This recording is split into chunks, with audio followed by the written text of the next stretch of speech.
Estamos iniciando mais um podcast Café com Letras. Hoje trazendo aqui no nosso estúdio o estatístico Júlio Henrique Elizabeth. É um prazer, uma satisfação recebê-lo aqui no nosso estúdio. O nosso podcast Café com Letras visa trazer até o estúdio, entrevistar pessoas que orbitam as letras no nosso estado, por enquanto, né?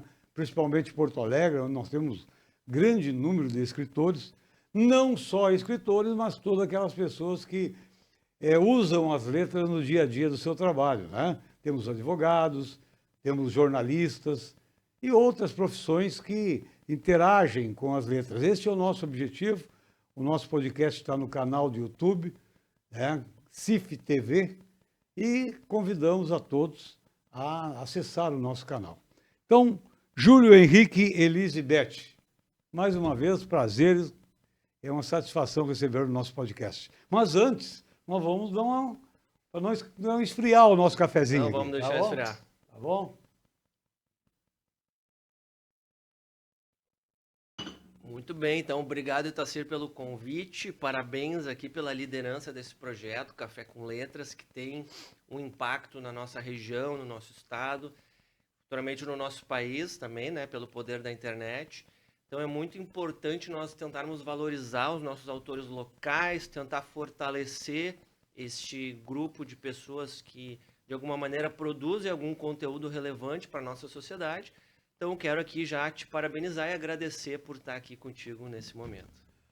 Para nós, Júlio, é uma satisfação, né, quando a gente traz pessoas do quilate, né, que eu digo assim, do teu trabalho, porque é um dos primeiros que nós vamos entrevistar na área de finanças. Então, para nós é importante e para aquelas pessoas que nos acompanham nas nossas redes aí também. É um assunto especial, né? É um assunto importante para a sociedade. Todos nós precisamos ter um controle nas nossas finanças, porque senão a gente acaba tendo problema. Mas quem é o Júlio? Vamos lá, Quem então. é esse jovem Júlio aí? Vamos conversar um pouquinho sobre o Júlio. Isso. Então, o Júlio, ele nasceu aqui em Porto Alegre, anos 83, então eu estou agora com 42 anos. No meu primeiro ano de vida, a gente já se mudou para Canoas para procurar uma vida um pouco mais tranquila. Meus pais escolheram ir para lá. Tenho uma irmã mais velha, 5 anos mais velha. Crescemos lá em Canoas, né? E nos últimos 10 anos, voltei para Porto Alegre, onde eu moro no momento. Trabalho atualmente no Tribunal de Justiça, né? O cargo de analista judiciário lá. Eu trabalho numa escola do judiciário, ou seja, a gente faz os treinamentos para os juízes, para os servidores, para toda a comunidade. Inclusive, temos um projeto social hoje, que é para atender os jovens em situação de vulnerabilidade do projeto Pescar, que também é um parceiro que está fazendo 50 anos esse ano no Rio Grande do Sul. Então, um abraço para o pessoal do Pescar aí. Não é de Novo Hamburgo, Pescar? Eu não tenho certeza se iniciou lá, mas eles têm participação em no Novo tem. Hamburgo. Eu conheço há muitos anos lá, Pescar em Novo Hamburgo. Então é interessante, né? Porque o Tribunal de Justiça acabou fazendo uma inovação, usando a sua escola, que seria só para magistrados e servidores, fazendo uma parceria com esse projeto Pescar. Acho importante citar, porque todos nós temos uma responsabilidade social nesse tema das pessoas mais vulneráveis. E educação financeira é o meu grande tema de motivação, né? Ao escrever aqui o livro Os 7 Princípios das Finanças Pessoais. E a minha grande motivação lá atrás, para me começar a estudar esse tema, foram as notícias que circulavam no Brasil sobre endividamento, né? Então, mais ou menos lá em 2022, ali um pouquinho depois da pandemia, eu comecei a observar muitas notícias no Brasil que tratavam desse assunto do endividamento. E a gente tem uma entidade hoje na área comercial que faz uma pesquisa, né? A pesquisa de inadimplência da Confederação Nacional do Comércio, e ela tenta medir exatamente qual é o endividamento geral da população brasileira.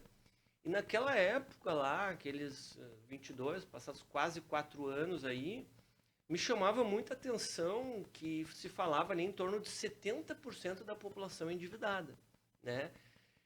E eu pensei, poxa, 70% de uma população de 200 e poucos milhões de habitantes, meu Deus, nós temos um problema social, né? Um problema gravíssimo. E aí eu acabei indo atrás, né? Eu tenho uma base aqui que me permite estudar mais a fundo nesse assunto. Eu já tinha feito uma especialização em administração pública, né? Depois fiz um mestrado em engenharia de produção. E agora, então, fui atrás da PUC, né, para um assunto que é mais especializado na área prática pela PUC, né? Então, fui atrás dessa especialização em finanças e investimentos. E muita gente, quando a gente fala de educação financeira, a gente já pensa, puxa, mas isso é só para o pessoal que está lá no topo, né? Ou para os grandes empresários, ou para os grandes herdeiros. E, na verdade, não. O nosso desafio é tentar trazer esse assunto de uma linguagem simples para a grande massa da população. Correto. Então juntamos isso, né? Juntamos essa conjuntura social de 70% da população endividada naquele momento. Hoje está em 80%, Tacir. 80%. Verdade. Né? E aí isso acaba afetando não só a saúde mental das pessoas, acaba afetando todo o comércio, né? As relações de consumo. A roda da economia começa a travar, né? E aqui, do meu ponto de vista, a gente tem que lidar com essas questões do ponto de vista dos fatores que a gente controla. Né? Seria muito fácil para mim ficar botando culpa em governo A ou B, né? É muito tentador fazer isso. Mas nesse livro, a gente foca em fatores que a gente controla, principalmente questões comportamentais. E aí eu fui atrás ao longo da produção do livro, acabei também conhecendo pessoas que estudavam mais esse assunto, fui pesquisar o que tinha na internet também, e a gente observa que hoje esse assunto é dominado pelos grandes gurus da internet, né? E não necessariamente sempre estão interessados no bem-estar da população. É muito comum existirem conflitos de interesse aí nesses grandes gurus da internet. Claro. Então, não quero também demonizar o trabalho dessas pessoas, né? Mas a gente tem que ter claro que a internet hoje ela é uma terra com muitos interesses e as pessoas nem sempre estão preocupadas no interesse da pessoa que está ali assistindo. Bom, então fui atrás de muitos autores que falavam sobre educação financeira e um deles, que eu acho que é importante a gente começar a nossa conversa, que é o Daniel Kahneman. Ele foi um cara que, para mim, causou uma revolução, né, no sistema de educação financeira e tantos outros assuntos também que são levados para as outras áreas.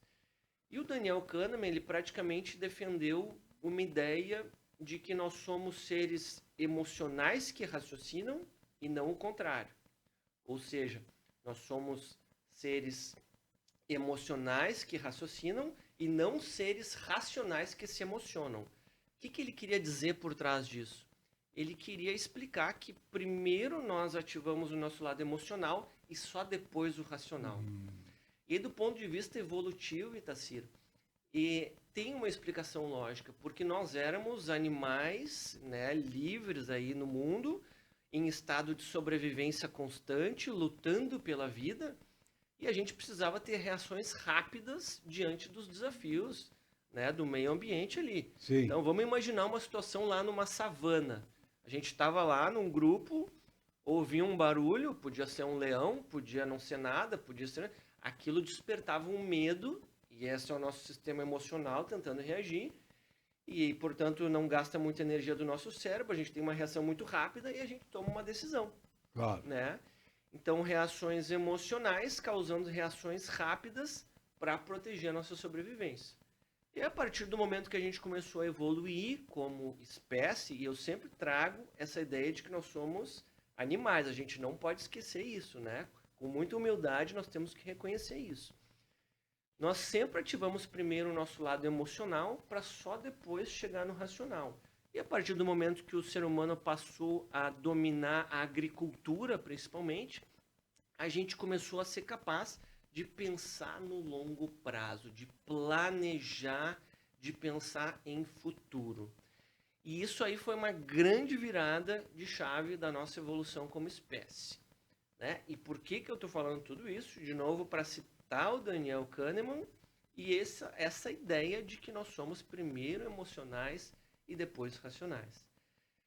E hoje nós vivemos num mundo de relações de consumo constantes, né, Itacir? Então a gente recebe aqui anúncios o tempo inteiro, a gente está andando pela rua, tem anúncios, e todo esse pessoal que está do lado das vendas, e de novo, não querendo demonizar, né? Isso faz parte das relações humanas Sim. e de toda a nossa evolução como espécie. Elas tentam usar esse nosso lado emocional para que nós possamos fazer as nossas compras, né? O nosso consumo. E aí também a gente entra no lado dos vieses cognitivos, que são aqueles vieses que nos levam a tomar pequenas decisões de compra, de consumo. Então eu gosto de dar alguns exemplos, né, para demonstrar os nossos vieses cognitivos. Um dos exemplos que eu gosto de dar é o da frente de uma loja de roupas. Então a gente olha lá aquela vitrine bonita, né? E a gente olha aquela promoção. E quase sempre está em promoção. É, né? sempre, né? Sempre em promoção. E aí qual é a estratégia que é muito utilizada ali? Exemplo de uma camisa, né? De R$ 200 por apenas 120. Então qual é a ideia que se tenta aplicar aí? É que a pessoa vai se fixar nos 200 e no momento que ela vê que está 120, é um número muito menor, portanto é uma ótima oportunidade e eu devo comprar. Então somos um exemplo de utilização de vieses cognitivos para tentar fazer o Itacir comprar aquela camisa ali na mesma loja, né? A gente pode usar outros exemplos também de casos de grande repercussão. Eu gosto de dar o exemplo do avião. O avião, vamos lembrar aí de um grande desastre que teve no Brasil em termos de acidente aéreo. Né? Então, quando acontece o acidente aéreo, a mídia faz uma grande divulgação desse acidente aéreo. E o que geralmente acontece depois disso, Itacir? A população fica impactada por aquilo. Claro. E o que acontece na prática? Muitas pessoas acabam optando por não comprar mais passagens de avião. Mesmo que, do ponto de vista quantitativo, voar de avião seja muito mais seguro estatisticamente do que andar de carro. Correto. Então, olha só os nossos vieses cognitivos trabalhando de novo. Nosso lado emocional, preso naquela informação de que caiu o avião, nós não compramos mais passagens de avião. Então, demora um certo tempo até estabilizar mais ou menos essa situação social e a gente acaba fazendo novamente, esquecendo essa situação. Então, são exemplos de vieses cognitivos, né, que eu tentei trazer aqui no livro também, para que as pessoas entendam que nós sempre temos um lado emocional. Bom, outros tópicos aqui que eu trouxe do meu livro, né, eu até vou deixar aqui organizadinho para a gente tentar seguir um fluxo. Isso. Então, a ideia das finanças pessoais é que a gente sempre é responsável pelo nosso futuro. Então, a gente não deveria terceirizar isso para quem quer que seja. Né? E antes de começar a falar sobre educação financeira, eu defendi aqui no meu, que eu chamei de princípio número 1 das finanças pessoais, conhece-te a ti mesmo. Né? Então, autoconhecimento. É bem essa questão da psicologia, dos nossos comportamentos, para fazer a gente primeiro entender quais são as nossas crenças, quais eram as minhas referências de finanças na minha infância. Se eu tive uma família tradicional, pai e mãe, como é que era a relação do meu pai com o dinheiro? Como é que era a relação da minha mãe com o dinheiro? Eles me influenciaram? Ou será que eu aprendi ao longo da vida aos trancos e barrancos? Porque, agora até vou te fazer essa pergunta, Itacir. Sim. Eu não tive aula de educação financeira durante a minha formação. Tu teve alguma aula? Não. A maioria da população não teve educação financeira ao longo da vida. Exatamente isso. Então a gente observa. É alto índice, né? É muito alto. Exatamente. Muito alto. Alguma coisa aconteceu no nosso país que, de algum momento, isso não era prioridade. Sim, né? A gente até poderia fazer um resgate histórico, né, de outras situações, mas vamos evitar para não ir tanto para o lado da política. Né? Então, nesse princípio número 1 do autoconhecimento, conhece-te a ti mesmo, eu tentei trazer um exemplo esquemático para a gente fazer um diagnóstico das nossas finanças. Então, um dos mitos, como eu já tinha dito, né, é que isso é só para as pessoas muito ricas e não, é para todos, né? Então, dentro dessas finanças pessoais, eu teria aqui na base da pirâmide as pessoas que estão endividadas, né, ou super endividadas, ou inadimplentes. Depois, no meio da pirâmide, as pessoas que ficam no 0 a 0, aquela que gasta quase tudo que ganha, gasta um pouquinho mais, gasta um pouquinho menos, mas está ali no 0 a 0. E no topo ali, uma minoria de pessoas que gastam menos do que ganham, né? Então, aquelas pessoas que conseguem fazer sobrar um pouquinho todo mês, né? Então, eu tentei trazer esse exemplo esquemático para, primeiro, fazer a pergunta para a nossa audiência. Sim. Em que pedaço dessa pirâmide hoje você se encontra? Você está na base dos endividados? Você está no meio aqui no 0 a 0? Ou você está no topo ali entre os que já estão fazendo reservas mensais? Essa é a primeira pergunta que eu faço para que a gente possa refletir. Até aqui tudo tranquilo, Tassilo? Tudo tranquilo. Faz Muito sentido bom. essa pirâmide? Faz sentido.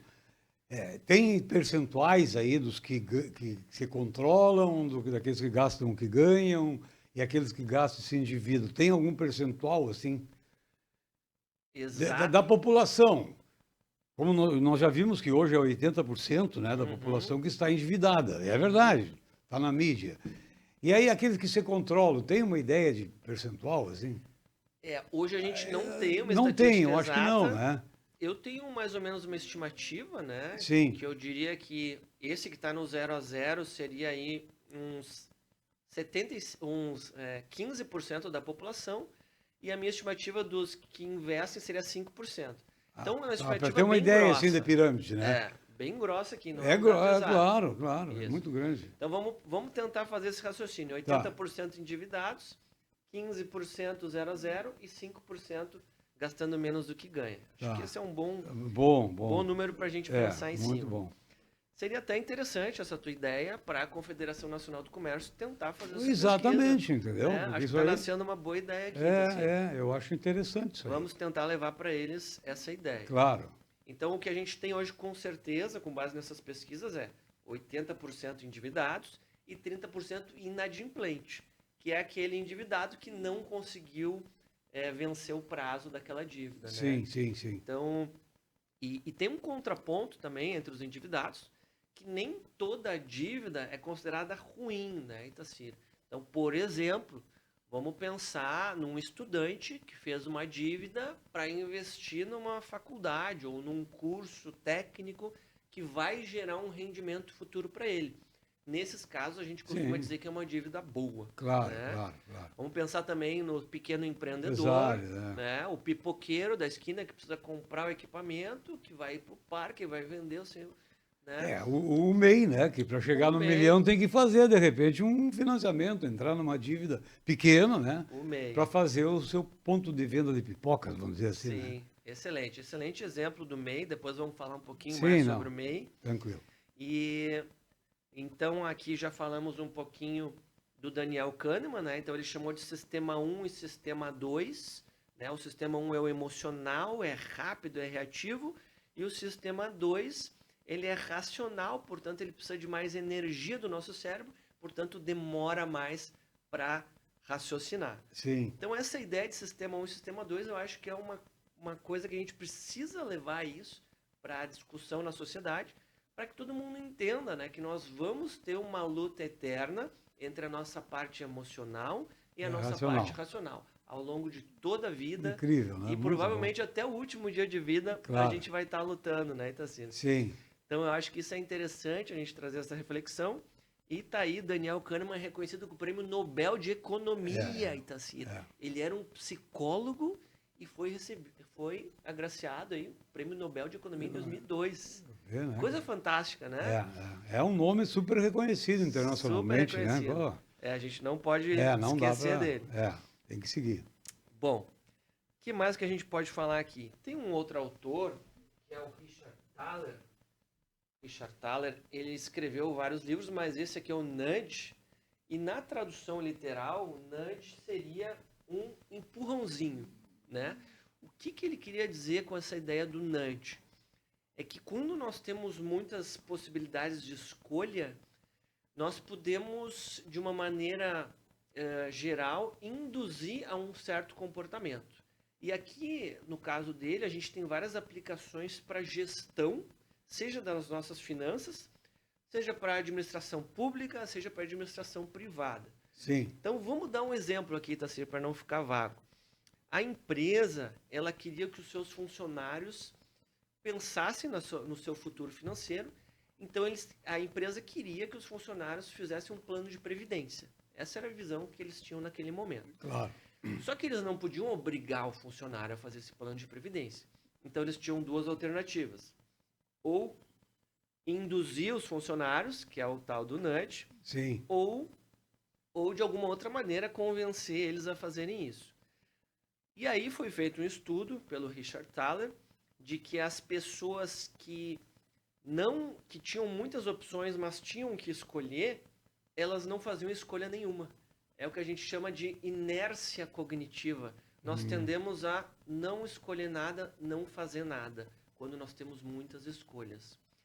Já o caso quando a empresa começava a relação de trabalho já dizendo que ele ia ter um plano de previdência, mas não era obrigatório, ou Sim. seja, ele podia se desfiliar, Claro. a adesão era altíssima. Ou seja, a pessoa ela tem também essa inércia cognitiva de não querer mudar as coisas. Claro. Ou outros chamam de manutenção do status quo, né? São várias formas de a gente dizer a mesma coisa. Nós, como temos muitas alternativas, temos a tendência a manter o que tem. Também dá para falar um pouquinho do paradoxo da escolha, né? Que são quando a gente tem muitas escolhas, é a nossa relação de vida, a gente pode fazer o consumo pelo celular, pelos sites de venda, mas eu gosto de dar o exemplo do restaurante e do cardápio do restaurante. Imagina o seguinte, Tassira, tu chega num café aqui da esquina ou num restaurante, tem um cardápio com 3 opções de comida. É fácil ou é difícil escolher entre 3 opções? É fácil, né? É fácil, né? Agora vamos num restaurante aí que quer ser diferenciado e ele tem lá 5 folhas de opções. O que acontece com a nossa mente? É verdade. Gera todo um sofrimento cognitivo da escolha, da dificuldade Tomar da escolha. decisão qual vai optar. Então isso a gente chama de o paradoxo da escolha. A gente tem muitas escolhas e é difícil fazer a escolha. Sim. A gente poderia fazer outras generalizações para outras áreas da vida, para os relacionamentos, para a vida moderna, mas a ideia é basicamente essa. Então o Richard Thaler, ele trouxe essa ideia de que nós temos os nudges, né? A gente pode dar um empurrãozinho para as pessoas tomarem determinadas decisões. E o contrário, que seria seria desincentivar um determinado comportamento, seria o sludge, que também é a ideia contrária do empurrão. Então, o Richard Thaler, ele desenvolveu muitos desses estudos nessa área. Depois, a gente tem também um outro autor, que na verdade ele é o Morgan Housel, ele é um jornalista de formação, e ele escreveu Psicologia Financeira, e ele conseguiu popularizar muitos desses termos que eram complexos. Então, ele também merece um reconhecimento, porque ele foi capaz de alcançar e ampliar esse público das finanças pessoais. E ele acabou também utilizando uma frase de outros autores, mas eu acho que ele acabou popularizando mais, que diz mais ou menos assim: para nós termos sucesso nas nossas finanças pessoais, nós precisamos muito mais de comportamentos do que conhecimentos técnicos. E olha como isso é uma quebra de paradigma. Sim, né? claro. Porque tradicionalmente a gente pensa, poxa, para o cara ter sucesso, ele tem que ser um grande conhecedor das finanças, um grande engenheiro, um grande banqueiro, ou seja lá o que for, um grande estatístico. Na verdade, não é nada disso. O futuro financeiro se constrói dia a dia com comportamentos alinhados a esses princípios da educação financeira. Então, isso também é importante a gente trazer, porque quebra esse paradigma histórico de que é algo inacessível, de que é algo só para grandes pessoas diferenciadas. Não. É verdade. A gente tem que trazer isso desde a pessoa mais simples até os mais letrados. Correto. Então, correto. acho importante também citar o Morgan Housel aí, Sim, Tacir. com certeza.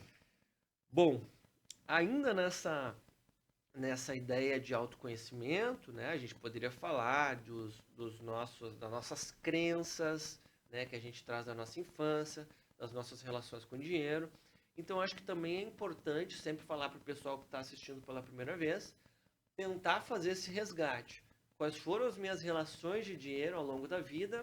Se eu tive que aprender tudo nos trancos e barrancos? Se eu tive um professor, a maioria da população não teve? Ou como é que foi? Eu acho que isso também é importante refletir quando se entra nesse assunto. Então, comecei o livro falando sobre autoconhecimento, né? Questões totalmente psicológicas e que Sim. eu coloquei como princípio número 1 desse livro, porque é justamente baseado nos estudos desses grandes pesquisadores. Importante citar também que o Richard Thaler também foi um ganhador do Prêmio Nobel de Economia, 2017, no caso dele. Então, assim, são grandes referências que a gente tentou trazer aqui numa linguagem simples, né? E isso também é muito importante. Não adianta a gente trazer um conhecimento que é útil se ele não tiver linguagem simples e acessível para toda a Exatamente, população, claro, né? claro. Então, acho que esse é um desafio de todos os autores, né, Itacir? Exatamente, é. Um desafio constante de todo mundo. Para Bom, que todos tenham, né, uma leitura bem tranquila, né, que consigam entender a mensagem do autor, né? Muito bom, ainda exatamente. mais no caso de finanças, que todo mundo tem um certo receio de tocar nesse assunto, né? Exatamente. Então, E duas questões, né? Por que será que as pessoas têm tanta dificuldade para falar sobre finanças? Um é um fator que eu acho que mexe na intimidade, né? Porque a gente quer falar sobre essas questões de finanças, mas a gente não quer falar sobre a nossa intimidade. Por exemplo, falar sobre o salário é uma coisa que fere a intimidade das pessoas, né?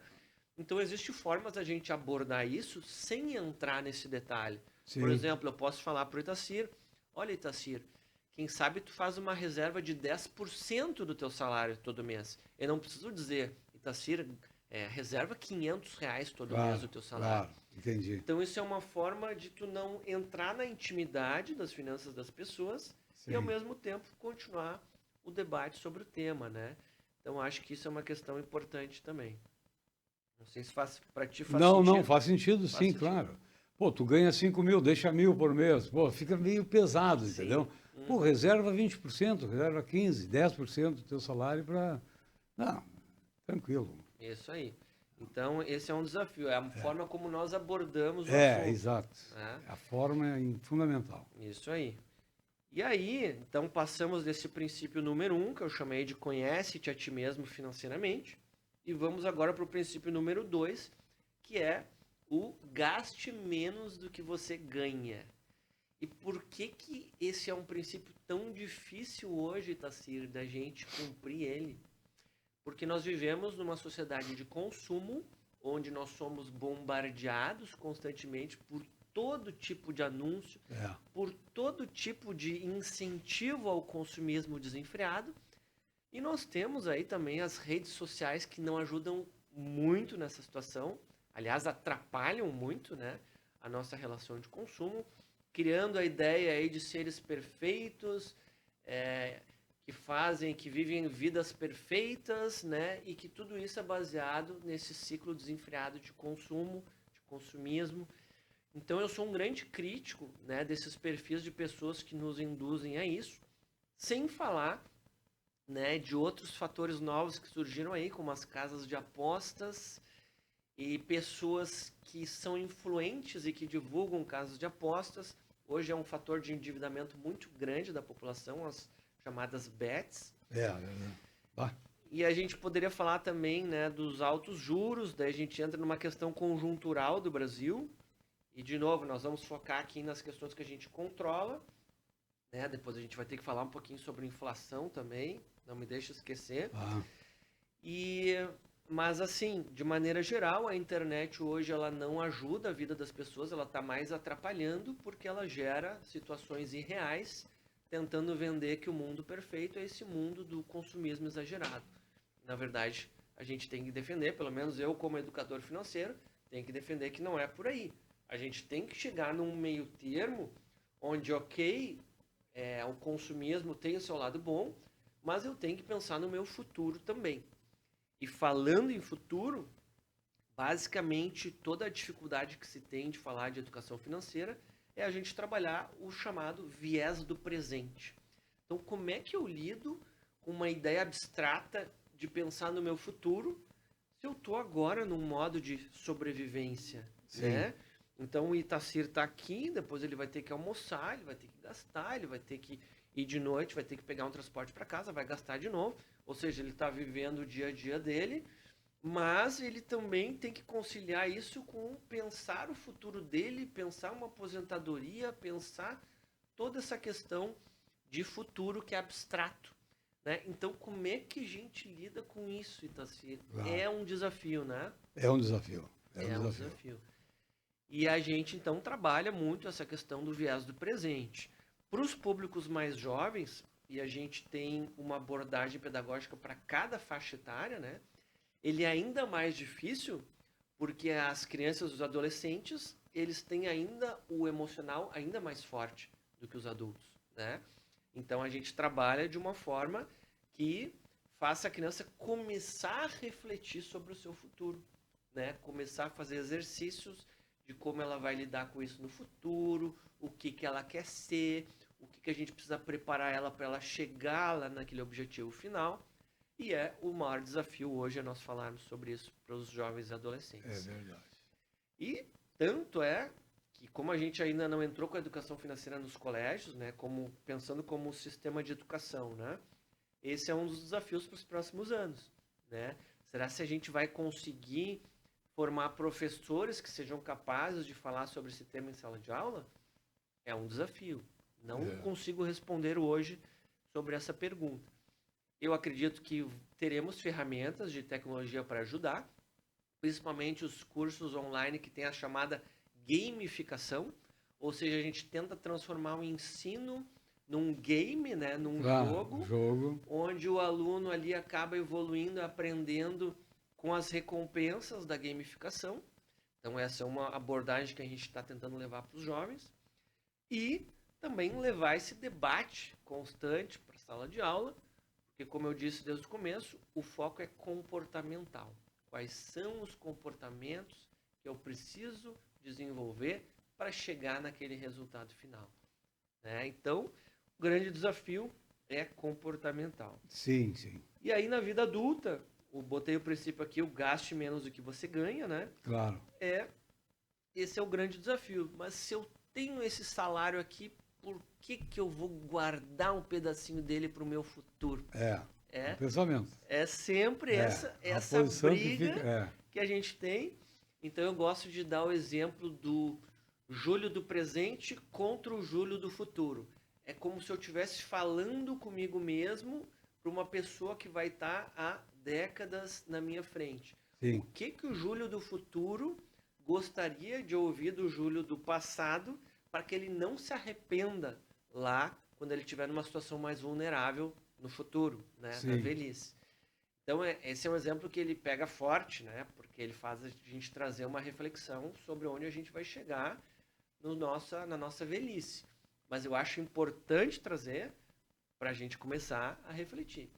O que eu quero hoje, quais são os meus objetivos de curto, médio e longo prazo, e se eu estou construindo este futuro lá para o Júlio, quando ele estiver incapaz ou numa situação de vulnerabilidade da velhice. Sim, sim.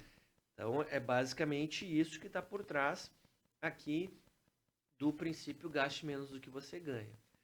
E aí nós temos duas formas de pensar isso também. Gastar menos do que eu ganho eu tenho o meu salário e eu vou ter que ficar economizando aqui, né? Claro. E do outro lado, eu chamo isso de defesa, né? Eu me defendo contra o consumismo. Outra forma de pensar eu tenho meu salário e eu tenho que ganhar mais do que eu ganho. Então, isso aqui acaba despertando que a pessoa procure projetos de renda extra para tentar complementar essa renda. E aí a gente leva já para o lado do empreendedorismo, para o lado do MEI, para tantas outras formas de gerar essa renda, o podcast. Então, acho que também isso desperta outros comportamentos que são saudáveis, para a gente tentar aí construir esse nosso futuro que é abstrato. Até aqui faz sentido? Faz sentido, muito bom. Estou prestando atenção aqui, como alguém que estiver assistindo a gente vai prestar atenção. Muito interessante o assunto, né? Maravilha, Muito pessoal. interessante. Maravilha. Então, este é o princípio 2. Vamos falar agora um pouquinho sobre o princípio 3, que seria criar o seu orçamento planejado. Qual é a ideia de orçamento? É fazer um planejamento de como eu vou gastar aquele meu salário, né? Então, basicamente, aqui a ideia é nós dividirmos o nosso orçamento em 3 grandes fatias.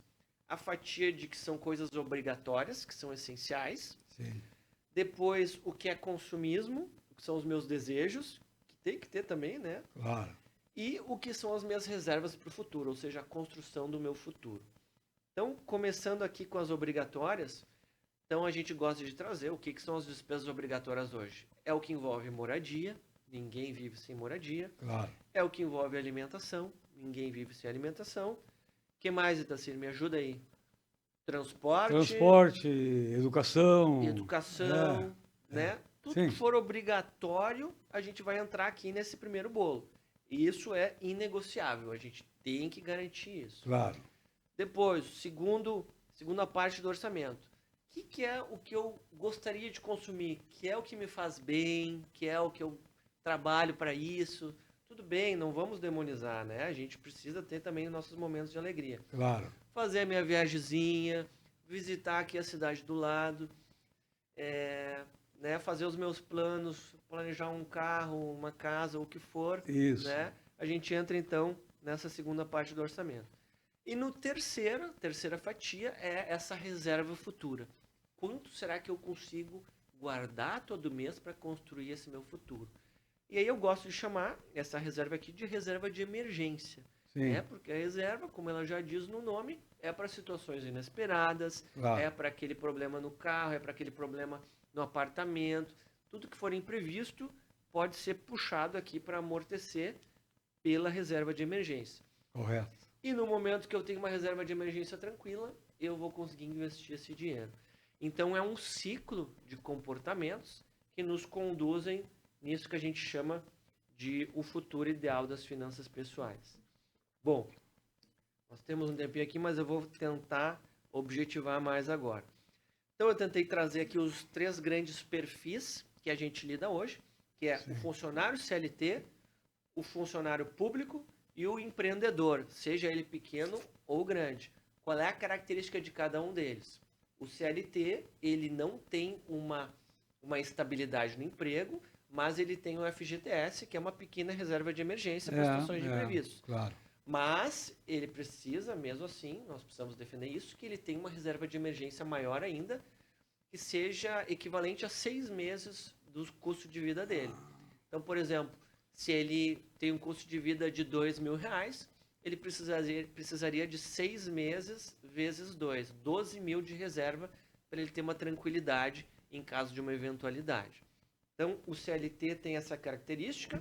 Depois, o funcionário público ele tem uma outra característica, que é ele tem a estabilidade, mas o salário dele não muda ou muda muito pouco. E ele também é alvo de muitos empréstimos consignados, que acabam pegando direto na folha dele. E ele também acaba caindo em muito parcelamento do cartão de crédito. Porque como ele tem uma renda que é fixa, ele acaba pensando, bom, eu tenho que ter vários parcelamentos aqui para chegar nos meus sonhos de consumo. Então ele acaba fazendo muito parcelamento e às vezes ele acaba caindo na armadilha do cartão de crédito com os altos juros associados. Correto. E hoje o cartão de crédito é o principal fator de endividamento. Então muita atenção, se você usa cartão de crédito com o prazo de pagamento, isso deve ser a prioridade dentro do seu pagamento mensal. Muita atenção com o cartão de crédito. E por fim a gente tem então o MEI, que é o nosso grande guerreiro do dia a dia, né? O empreendedor brasileiro que cria os seus negócios, que movimenta a economia, que não tem garantia de quanto vai ser a sua receita do mês seguinte, Sim. mas que está aí movimentando a economia e como ele não tem essa previsibilidade, ele precisa se preparar para essas eventualidades. Então o MEI, o empreendedor, é o que mais precisa de reservas de emergência para se preparar para essa queda na receita dele, né? Então, uma atenção especial para quem é MEI, para quem é empreendedor, porque para você é essencial dominar essa questão da reserva de emergência e depois, posteriormente, os investimentos. Então, falamos dos 3 principais tipos de perfis. Acho que eu já estou tranquilo aqui.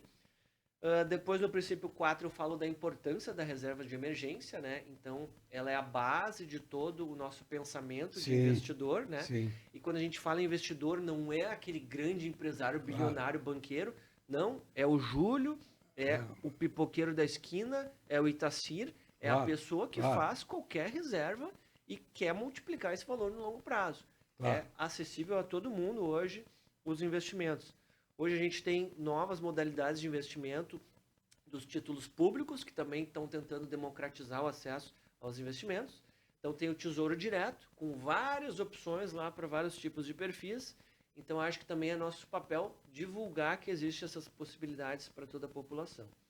Então, no momento que eu tenho essa reserva de emergência, eu começo a pensar nos investimentos, porque é uma consequência natural.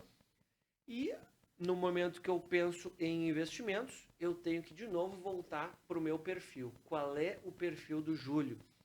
Será que o Júlio é um cara muito conservador, que não aceita a ideia de ver os seus investimentos variarem? Será que o Júlio é um cara mais meio termo, que aceita a ideia de perder um pouquinho, mas ganhar um pouco mais no futuro? Ou será que o Júlio é extremamente agressivo e gosta de ver os investimentos variando muito, com uma grande possibilidade de ganho? Então, para cada perfil de investimento, tem um produto financeiro, né, que a gente defende. E aqui neste ponto também, um ponto de atenção é, primeiro, cuidado com os gurus de internet que oferecem esses investimentos rápidos e fáceis. A gente está vendo aí ainda um grande caso, um grande escândalo que está acontecendo aí no sistema financeiro. Então, cuidado, quando a esmola é demais, o santo desconfia. Tem que desconfiar, né? O Itacir aqui acabou de reproduzir um dos grandes ditados de educação financeira que a gente tem que popularizar cada vez mais. Exato. Depois a gente vai trazer mais alguns ditados, vamos acompanhar aqui. E então a importância de conhecer o seu perfil e não se deixar cair em conflitos de interesse, de pessoas que querem te empurrar um produto financeiro que, na verdade, está sendo comissionado para aquela pessoa, né? Então, muito cuidado nessas questões. Então, o tempo é o grande aliado de quem investe de forma disciplinada e sistemática. É fácil? Não é fácil, Tacira. A gente tem, né, os problemas da vida, os desvios que vão acontecendo no rumo do caminho, mas eu acho que a gente deve colocar isso como o nosso desafio pessoal. Tentar fazer esses nossos investimentos sistemáticos, sempre olhando para aquele nosso eu do futuro. Como eu gostaria de me ver no futuro, para momentos em que eu não estiver mais capaz, eu ter uma reserva e uma tranquilidade emocional. Bom, falamos de reserva de emergência, falamos de perfis de investimento. Provavelmente a pessoa que investe, de alguma maneira, ela já está construindo algum patrimônio, então ou ela tem algum carro, ou ela tem algum imóvel, ou ela está querendo isso. E aí, o princípio que eu trago aqui como sexto é proteja este patrimônio. Então, no caso de um carro, por exemplo, muitas pessoas acabam optando por não realizar seguro do carro. Isso hoje é um grande risco contra o patrimônio. Então, o carro é a representação de uma relação de consumo e não existe carro barato no Brasil, né? Então, assim, a gente está vendo aí qual é o carro mais barato hoje. Né? Não tem. É a partir de 70, 80 mil reais. Aí, o comum, né? O simples. É um absurdo o preço dos carros no Brasil. Então, a gente precisa garantir que esse patrimônio está segurado. Então, existem produtos financeiros que nos protegem disso e o seguro automotivo é um deles. Claro que a gente tem que comparar, ver bem qual que se adere melhor ao nosso perfil, mas ele é uma ferramenta de proteção, que eu acabo defendendo aqui no meu livro, eu acho importante. Para a gente não viver aí num estado de eventuais sofrimentos em relação a um furto, roubo, ou um acidente, né? Então, proteja o seu patrimônio. Isso vale também para imóveis, né? A gente tem modalidades de seguros para imóveis. Eu achei importante trazer aqui. E outro fator que acontece no Brasil e que historicamente nos pegou, provavelmente pegou mais a ti, é a inflação, Itaci.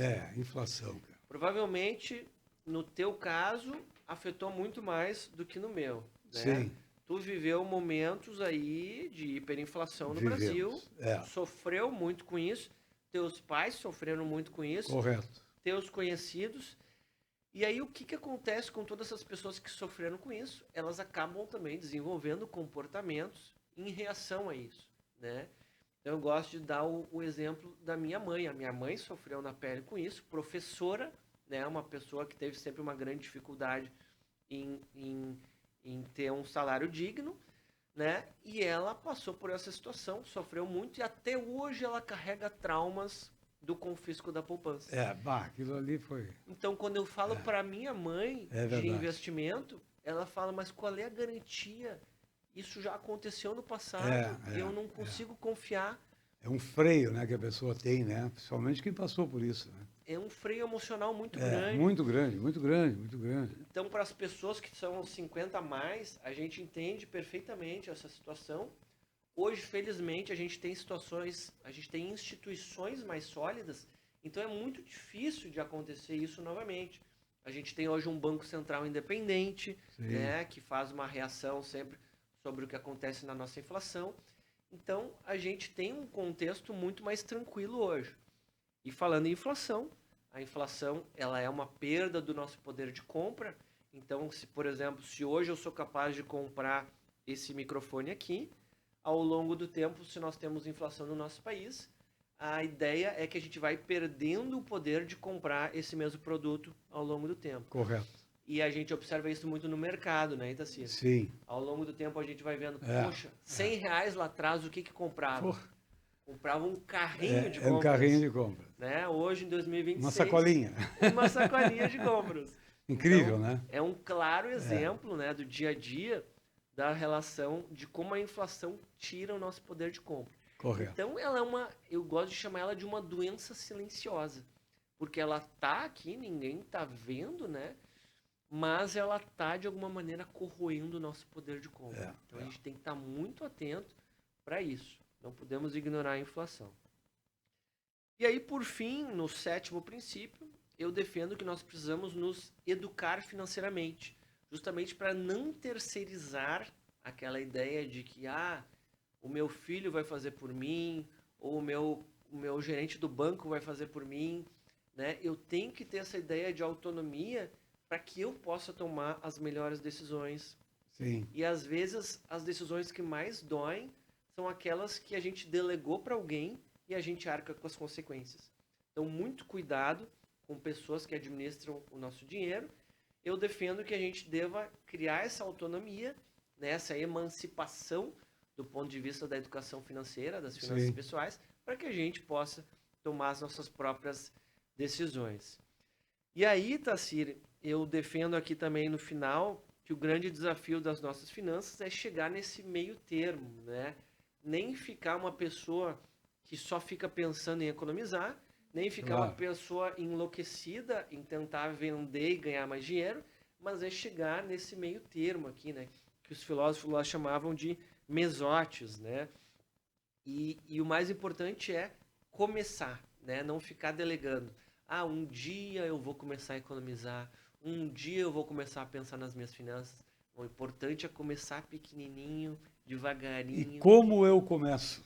Como eu começo? Como é que eu começo? Eu acho que a grande questão principal é, primeiro, autoconhecimento. Claro. Então, o Itacir vai fazer uma análise, né, de qual é a situação da vida dele, quais são os viéses cognitivos, as influências dele. Sim. Depois ele vai olhar para a situação dele, ele vai ver se ele é um endividado, um meio termo aqui, um 0 a 0, ou se ele já está sobrando. Certo. E a partir de cada um desses perfis, ele vai ter que construir o planejamento dele. Vai ter que entender o orçamento Tomar a decisão dele. de dar o primeiro passo para solucionar. Exatamente. Vai ter que entender qual é o teu perfil e a partir dali vai procurar o que aplica melhor. Eu acabei desenvolvendo algumas ferramentas, né, Itacir, que estão lá no meu site também. Então, quem quiser acessar, tem um quiz gratuito lá, juliusibet.com, que eu fiz algumas perguntas sobre educação financeira para já ter esse caráter de educação. E lá também tem o link do meu livro que está na Amazon, né? Para quem quiser Claro. evoluir um pouco mais nesse tema. Tem desde a versão online, que é baratinha, R$ 24, até a versão de capa dura, né? Muito bom. Então, Apresentação muito boa. quem quiser evoluir nessa questão é bem tranquilo. E só para a gente finalizar aqui, eu gostei de trazer eu queria muito trazer uns ensinamentos populares sobre educação financeira que atravessaram, na verdade, as décadas, os séculos, Sim. e cada país acabou abordando isso de uma forma diferente. Mas olha só que interessante, alguns ditados populares que a gente já conhece, eu tenho certeza que tu vai conhecer. Sim. Vamos começar pelo mais comum. De grão em grão, a galinha enche Enche o o papo.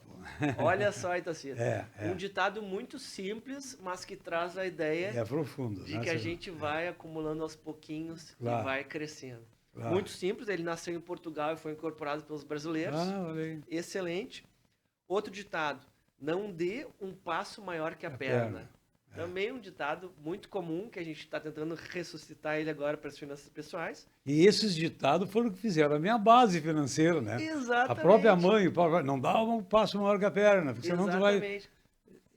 Foi nesse sentido somente, né? Então, não educacionalmente, como a mas gente olha que gostaria incrível. que fosse. Olha que incrível. A Incrível. tua mãe, ela não tinha acesso a uma Não, educação formal, mas não, ela conseguiu Claro, passar esse conhecimento. passou. Viu?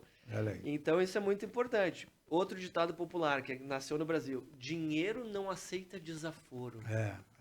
Já ouviu Pra esse? te ficar com um certo respeito com ele, Não né? pode errar. Não pode né? errar. Se tu entrar numa dívida, tu vai ter que arcar com aquela dívida. Claro, Ele não aceita desaforo. claro. Depois nós temos os ditados de outros países. Nos Estados Unidos a gente tem aqui um investimento em conhecimento é aquele que paga os melhores juros. Ou seja, investe no teu conhecimento. Né? Depois, na Por Espanha... isso que eles são bem mais evoluídos que nós, né? Esse é um dos fatores. Enquanto nós enchemos o papo da galinha, o cara está pensando no conhecimento, que é a base hoje do mundo, né? Muito bom, muito bom. Não coloque todos os ovos na mesma cesta. Já ouviu esse? Também. Esse vem da Espanha. Da Espanha, foi traduzido. espanhol, Conhecia, mas não sabia a origem. Outro interessante dos Estados Unidos. Não existe almoço grátis. E esse está sendo levado também para os debates da política hoje, agora né? tá. Agora tá bem mais comum esse, né? Não tem almoço grátis. O Milton Friedman popularizou ele. Depois vamos para os asiáticos. Motainai. Que desperdício, ou seja, controle cada pedaço de comida, cada iene, cada realzinho que você tem para você não desperdiçar. Outro do Japão. Kirimo Tsumoreba Yama Tonaru. Poeira acumulada torna-se montanha. Ou seja... Cara, eu não tinha ouvido isso aí. Né? Mesma ideia, de grão em grão. Claro, vai acumulando, claro. Então, olha que interessante, Portugal conversando com o Japão de uma forma muito similar. Sim. E isso é secular, são conhecimentos que atravessaram séculos. Sim. Depois tem mais outros ditados do Japão, tem também os alemães aqui, economize na abundância para ter na necessidade. Tem também deixa eu pegar um italiano aqui, quem economiza ganha, ou seja, bem objetivo. Claro, né? claro. E uma curiosidade, né? Eu não sei se tu já percebeu isso, Itacir, mas no Brasil, a pessoa que economiza, o chamado pão duro, ele foi tratado de uma maneira pejorativa. Pejorativa. Esse cara é pão duro, né? Não é. E olha só, na verdade, aqui a gente está tentando trazer a ideia contrária. Claro. Né? Que essa pessoa ela está pensando no futuro. Então a gente também tem um desafio cultural, né? Se esse pensamento coletivo predomina, não é por acaso que nós temos 80% da população endividada. Lógico. Então é uma situação relacionada à outra. Correto. Bom, aqui dos italianos eu peguei, depois peguei dos árabes também. Quem gasta sem conta é como quem anda com um balde com água, um balde furado com a água. Peguei também alguns outros chineses aqui. Dinheiro gera dinheiro. Então a ideia aqui do final do livro era trazer então esses ditados populares, né, para a gente tentar ver que isso não é uma questão só de Brasil, não é uma questão só de outro país específico, mas é uma questão mundial, é a história da humanidade, nossas relações de consumo sempre foram presentes de uma forma ou de outra, mais ou menos, mas a gente sempre precisou lidar com o dinheiro. Então, Itacira... Pô, mas depois dessa explicação aí, todos, né, vão ter que adquirir esse livro, né? E-book ou livro físico na Amazon. E nós vamos deixar o link aqui embaixo da nossa entrevista aí do teu site, depois tu nos passa certinho aí, nós vamos deixar aqui. Mas eu queria fazer uma pergunta assim que para finalizar realmente, né? Financiamento habitacional. O que você entende? É bom, não é bom, é importante, não é importante? Qual é a posição de uma pessoa que trabalha com finanças e sabe que o salário não é lá grande, né? E a gente faz um financiamento, pagar em 30 anos um imóvel. Qual é a posição? Só para... É uma pergunta mais popular, assim, né? Vamos dizer. A escolha do imóvel, ela é um dos grandes desafios, e responder essa pergunta é difícil porque ela depende do perfil da pessoa, né? Ah, sim. Então, o que eu posso dizer? Assim, vamos segmentar de novo a população. Pessoas que se enquadram em algum programa de governo que tem juros subsidiados, como Minha Casa Minha Vida, de maneira geral, eu digo que é uma boa alternativa. Claro, estou correto. Né? Porque é um juro menor que o mercado. Sim, sim. E a pessoa dificilmente vai ter tempo e a capacidade financeira para construir e acumular. Então, Certo. assim, quem se enquadra no Minha Casa Minha Vida, minha sugestão é a melhor opção Busque, no momento. Depois, quando começa a crescer a faixa de renda, vai depender um pouco da situação de vida da pessoa. Se ela está num começo de carreira, eu diria que ela tem que refletir muito a cidade que ela está. Se faz sentido ela se prender num determinado bairro ou não. Claro. Porque ela está numa relação de trabalho que é mais... Ela está construindo a relação de trabalho, ela não sabe se ela vai continuar sempre naquela cidade. Claro. Então, talvez o aluguel seja a melhor alternativa nesse caso. E no final da carreira, ou numa carreira mais estabilizada, aí sim a pessoa já tem mais confiança de tomar essa decisão e escolher uma determinada cidade, um determinado bairro, para assumir um financiamento de 30 anos, né, em geral. Sim, normalmente. E aí, depois que assumir o financiamento, a gente também tem algumas estratégias para tentar reduzir o valor final e amortizar. Claro. Então, também tem muito assunto para debater. Sim, é um assunto muito longo aí, né? E depende muito do perfil da pessoa. Eu fiz essas perguntas porque normalmente, num passado aí, né, independente da pessoa, porque não tinha ainda Minha Casa Minha Vida, era do tempo do BNH ou coisa parecida aí. Então, havia uma motivação governamental para a pessoa fazer um financiamento. E é verdade, de repente tu casa com 20 e poucos anos, tu acaba fazendo um financiamento e depois tu muda o teu trabalho, muda a tua vida funcional e aí tu está com um financiamento lá, tu vai para outro lugar, tem que pagar aluguel. Então é um assunto interessante, até nós vamos buscar um dia alguém para falar sobre isso. E eu acho muito bom. Mas, Júlio, olha, tu vê, 55 minutos aqui, né? Mas deixamos passar porque é um assunto muito interessante. É um assunto que eu não tinha ainda trazido no nosso podcast, como falei no início aqui. Então, para nós, realmente vai ser um assunto que eu tenho certeza vai dar um certo ibope aí, vamos dizer, né? E eu conclamo aí o pessoal que nos assiste aí a buscar a Amazon, né? Com o link aqui abaixo da nossa entrevista e adquira, né? Os 7 princípios das finanças pessoais. Muito importante. É um guia prático para a liberdade financeira. Então, aqui você tem uma ideia, né? Você tem um caminho de como se posicionar na sua vida financeira. Então, o desafio é nós chegarmos até essa automação de comportamento. Certo. Então, no começo eu indico que sim, e depois vai se desprendendo aos poucos da planilha. Então, olha aí, ó, é uma sugestão, né? Uma resposta, assim, equilibrada, até porque eu acho ainda, eu tenho um certo... Sempre quando posso, eu indico uma planilha, né? Quando o cara, controla, né? Coloca numa planilha, ao menos num papel qualquer, o que entrou e o que saiu, né? Para ao menos tentar manter o equilíbrio financeiro. Mas Júlio, Henrique, Elise e Beth, chegamos no final do nosso programa, né? A gente tem um programa, como já falei, que orbita, né? Entre os escritores do nosso estado, do nosso Porto Alegre, e hoje você faz parte do nosso grupo aí, tá? Então, mais uma vez eu te digo, seja bem-vindo, né? Foi bem-vindo, para nós é uma satisfação. e que em outros momentos você possa participar conosco aqui no nosso programa, tá? E deixo as tuas considerações finais para nós encerrarmos, então, o nosso podcast de hoje. Muito bem. Então, obrigado, Itacir, e toda a equipe aqui pelo convite, né? Quero desejar sucesso aqui para o Café com Letras, já está ganhando volume aí nas redes sociais, né? Eu estou torcendo aqui pela amplificação, tentando contribuir. E eu acho que a grande mensagem da educação financeira é: assuma o seu controle das suas finanças pessoais, né? E o mais importante é construir comportamentos ao longo desse nosso processo de evolução nas finanças pessoais e não ficar tão preocupado em adquirir conhecimentos técnicos avançados. Começa devagar, vai compreendendo, consome conteúdos que sejam saudáveis para ti, cuidado com as redes sociais, com quem está te influenciando, e nesse caminho de comportamentos saudáveis eu tenho certeza que todo mundo vai chegar numa situação financeira melhor. Então desejo sucesso nas finanças pessoais para todo mundo e nos vemos numa próxima oportunidade.